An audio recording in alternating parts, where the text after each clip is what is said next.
Kini-question online ang hindi umano patas na judges score sa isang male beauty pageant sa Cagayan de Oro City.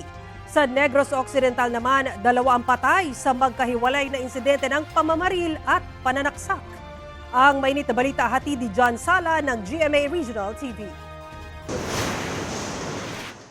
Hulikam ng command center sa Talisay, Cebu ang isang kotse kasunod ang mga sidecar na bike sa isang intersection.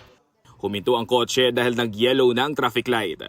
Nabangga ito sa likurang bahagi ng isa sa mga bike. Habang ang iba pa nag-overtake at tumawid pa rin kahit pula na ang ilaw. Nagkaayos na ang 2 panig pero inimpound pa rin ang bike. Sa ilalim sa 3 araw na seminar ang driver nito. Sa isa pang insidente sa parehong lugar, hulikam din ang banggaan ng isang e-bike at isang nag-counterflow na motorsiklo. Sumemplang ang e-bike na may kargang LPG tank. Agad namang nagkasundo ang 2 panig. Naisyuhan ng citation ticket for reckless driving ang driver ng motorsiklo.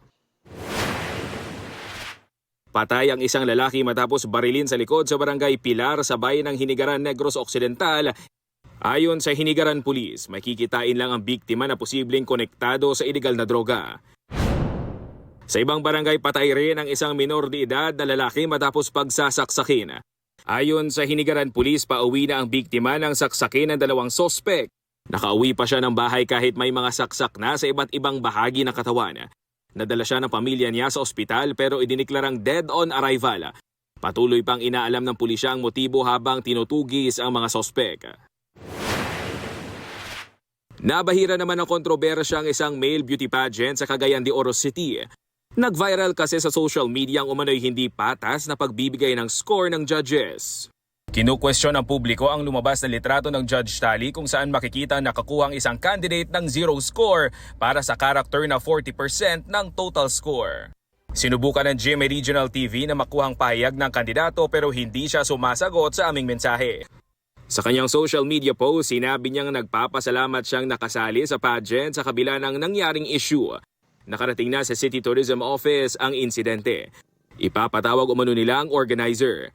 Sila din daw ay nalungkot kung totoo man na binigyan ng ganoong score ang kandidato.